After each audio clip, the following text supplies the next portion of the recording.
Saviez-vous, pour ceux qui viennent d'atteindre la cinquantaine, voire l'ont dépassé, eh bien, qu'une région de votre cerveau, que l'on nomme l'hippocampe, région clé pour la formation de nos souvenirs et puis pour la bonne gestion de nos émotions, tous les neurones, disais-je, de cette structure ont été remplacés par des neurones fraîchement produits à partir de cellules souches.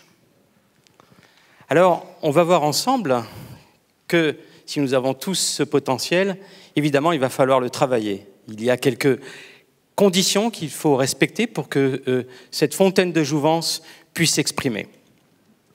Tenez, prenez une souris dans un élevage standard que vous allez placer dans une cage dépourvue d'autres congénères, aseptisée, une nourriture invariante, sans pouvoir observer, explorer de nouveaux objets dans cette cage, en gros l'enfer et la prison, eh bien, vous constaterez qu'en 2 à 3 semaines, la production de ces nouveaux neurones aurait été réduite de 50%.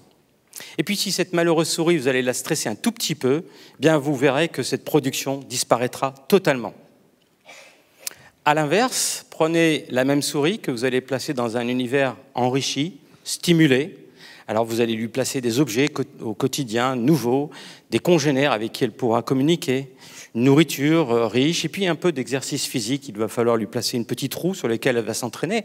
Eh bien, en l'espace de 3 semaines, elle aura multiplié par 3 le taux de production de nouveaux neurones. Bien, dit autrement, dans mon premier exemple, on voit que le cerveau se détruit de la routine, et dans mon second exemple, on aperçoit que le cerveau se nourrit du changement.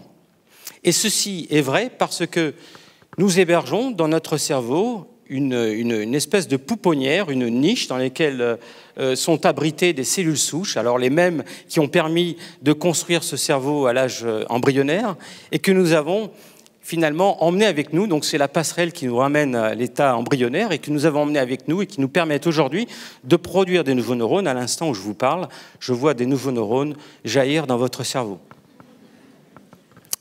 Alors, malheureusement, il y a quand même 6 principes qu'il va falloir satisfaire. Ce n'est pas en restant assis que ça va se passer. Premier principe, eh bien, c'est ce que vous êtes en train de satisfaire en venant assister à une séance S3 Odéon. Il faut s'ouvrir au changement, accepter le changement, fuir la routine.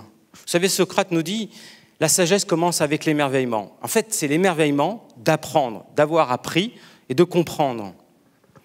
En d'autres termes, c'est respecter ce qu'on appelle le libido sciendi, c'est-à-dire la soif de comprendre et d'apprendre. Premier principe. Second principe, vous l'avez compris de par mon premier principe, le cerveau est malléable parce qu'il est informable. C'est l'information qui invite nos circuits à se régénérer. Mais de quel type d'information parlons-nous? Et là, c'est un vrai problème aujourd'hui. Nous vivons, je vous le rappelle, dans un écosystème numérique. Alors, sans rien faire, nous sommes bombardés d'informations. Nos téléphones sonnent, vibrent, nous avons des abonnements, etc., etc. Eh bien, on s'aperçoit que ce type d'information qui nous fait juste savoir, évidemment, est une information absolument délétère. Ce n'est pas ce type d'information qui encouragera mon cerveau à produire de nouveaux neurones. Bien au contraire, mon cerveau bombardé d'informations, qui sait mais qui n'a pas compris, eh bien, finalement, je vais le condamner à l'anxiété. Je deviens un spectateur et plus acteur. Donc, il est important pour nous tous de trier l'information à partir d'aujourd'hui et de savoir ce qui est utile, c'est-à-dire l'information qui me fait comprendre, et puis laisser pour les autres l'information futile, qui nous fait juste savoir. On n'en veut plus. Dit autrement, mon deuxième principe, eh bien, c'est de lutter contre l'infobésité. Troisième principe, eh bien, luttons contre la tentation, je sais, facile et chronique, de l'usage d'anxiolytiques et de somnifères. Parce que l'objectif de ces substances, eh bien, c'est justement de ne pas laisser émerger ce cerveau qui cherche à comprendre. Comprenez que si vous ne voulez plus ruminer en allant travailler, on va vous donner des substances qui vont faire que vous allez marcher en cerveau automatique. Ce cerveau même qui est utile pour savoir, mais pas pour comprendre. En d'autres termes, devant l'usage chronique des somnifères et des anxiolytiques, je ne peux plus satisfaire mon premier principe qui est « ouvre-toi au changement et donne du sens à ce changement ». Quatrième principe qu'il nous faut respecter pour que ces cellules souches continuent à produire des nouveaux neurones. Je me sens un tout petit peu coupable car vous ne bougez pas sur votre fauteuil.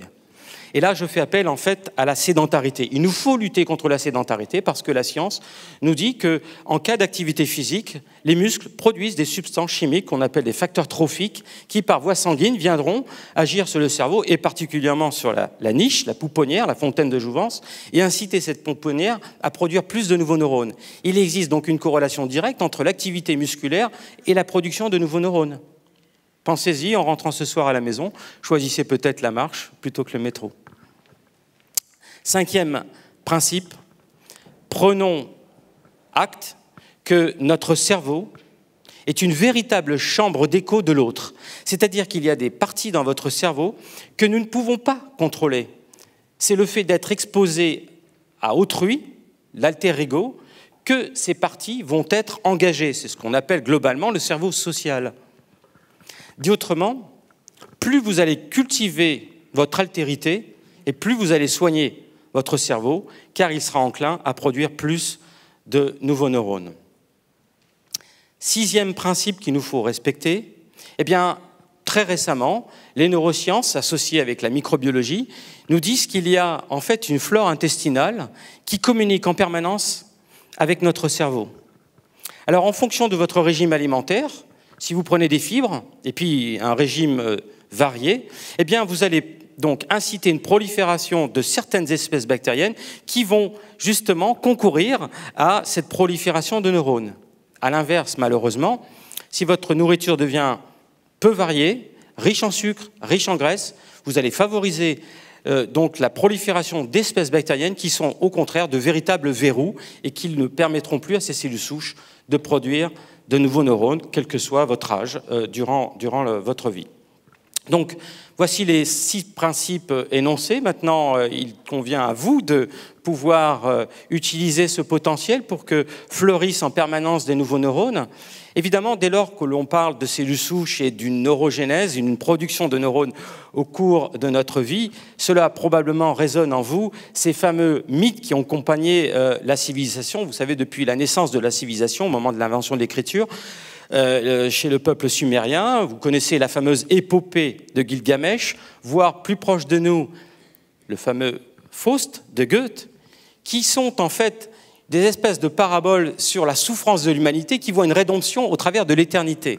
Donc, loin de moi de venir ici nourrir ces mythes, mais de vous dire réellement que nous sommes face à une révolution scientifique qui impactera, 1, les sciences de l'éducation, 2, qui va devoir définir quels sont les facteurs permissifs à l'émergence du bien-être du citoyen.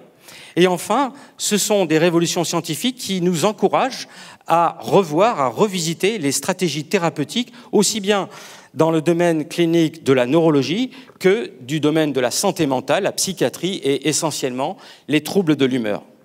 Voilà, donc avant de nous quitter, j'aimerais vous rappeler cette fameuse maxime de Goethe qui nous dit « Traitez les gens comme s'ils étaient ce qu'ils devraient être et vous les aiderez ainsi à devenir ce qu'ils peuvent être. » Ce pouvoir, c'est vous qui le tenez entre vos mains.